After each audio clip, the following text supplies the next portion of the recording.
all whatnot to schools, and that we also send posters, that would also give pictorial, demonstrations of if you don't do this, you don't giraffe, you don't do this, if you do this, this thing will happen to you. And all those things are given to the schools for them to display on notice boards. And also for them also to set aside sessions to sensitize their students. We have done that, and it is a routine thing that we do. Before the exams, we also sensitize them, invigilators and supervisors, and still give them, material. So we always, it is a routine matter, in the council, that we always get this material ready, circulated to all the three. Well, let me say the two basically. The third stakeholder are the parents, and we try to, reach them through PTAs and also through fora like this one that we are holding. Yes. Okay, as a national examination body, which of these malpractices do you think are common in the Gambia? Well, it is the three of them. The collusion is the most common in the Gambia, and followed by, irregular activities, inside or outside the examination hall.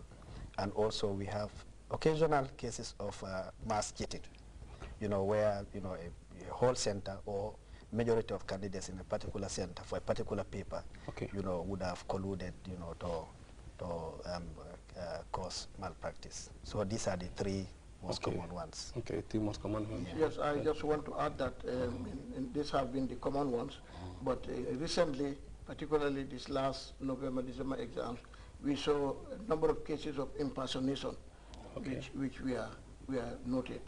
The cases of malpractices, if we take like 2010, the GABEC exams, we had 240 cases of examination malpractice, out of which one case was bringing in foreign material, and the remaining 239 cases were that of collusion. In the WAS exam, that's the grade 12 exam, we had only 2 cases of bringing in foreign materials. But if you look at the 2012 examination, the GABEC, we had 185 cases of collusion only. And out of these 185, there was one center which had case of collusion the previous year, and again this last one, they had a case of collusion. So it is repeating in some centers. In the WAS, we had 4 cases of bringing in foreign materials into the examination room. So it has also increased. In the last November, December examination, we had 10 cases of examination malpractice, whereas the previous year, 2010, we had only 1 case. Out of these 10 cases that we had in this last November, December examination, 8 of them were cases of impersonation. That is somebody else coming in to sit for somebody else. Examination for somebody else, which we detected. Let me add that in the case of impersonation, which Mr. Bai had already, stated that, it emerged prominently during the last November, December exam. Our in the laws of the Gambia, there are clauses, relating to exam malpractice and issues of WAEC. And culprits, can be tried under the law of the Gambia. And what we do with private candidates is that once we establish a case, we hand them over to the police. And from there on, it becomes a state matter. The police, pursue the prosecution and so forth. These 8 cases that he has made mention of, fortunately, one has been dealt with by Bundu Magistrates Court. And it even came on the papers that the 2 brothers, one was sitting the exam for the other. Both of them have been sentenced, and then the remaining 7 cases also we've been briefed by the police because we are in constant touch with them. And we are happy that the police is also, taking the seriousness that the cases deserve. That the dockets are now being prepared for the culprits to be tried.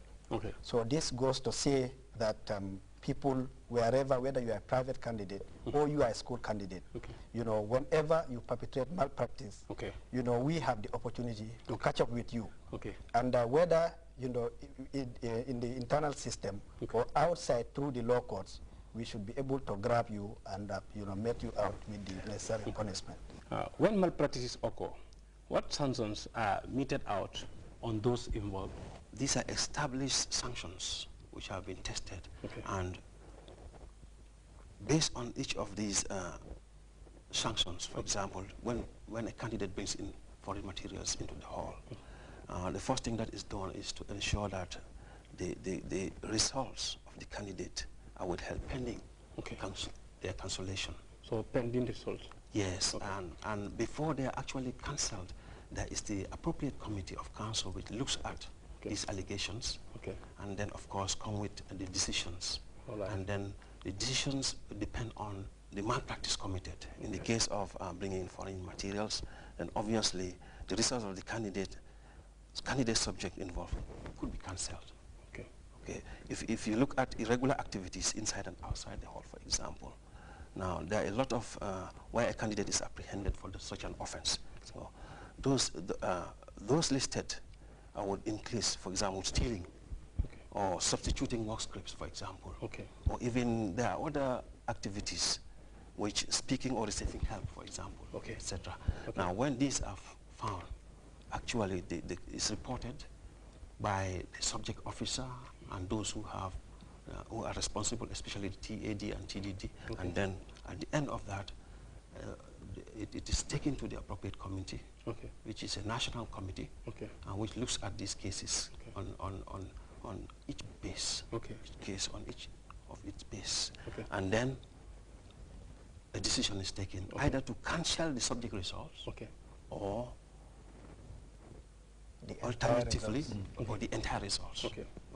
In the case of mass collusion, for example, where it involves maybe half of the candidates in the center, for example, here the gravity is such that, you know, after all the procedures of, you know, going through the committee and then the committee taking a decision, eventually what happens is, what is the sanction here is that for that particular, this group of culprit, is totally cancelling all their results. Yes. Where mass collusion involves, for example, an administration in a school, you know, or teachers in a school, and it hinges on the administration of that particular school, then definitely it can be more serious and severe. It may involve, for example, you know, detailed investigation, and then at the end of the day, the recognition of that particular center.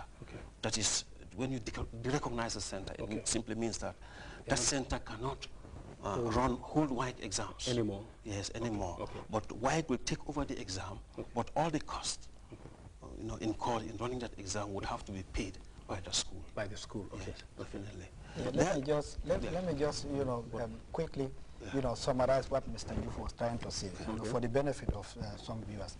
Like, because the specifics of the, you know, question that you answered, that you asked is that, you know, in the case of, what was your question again? I mean, what in case of examination malpractice, when it occurs, what are some of the sanctions that are needed? I think, in short, we should be able to say that it can result to a cancellation of a candidate's, you know, subject result. If a candidate is, you know, found to have, you know, committed malpractice in a particular subject.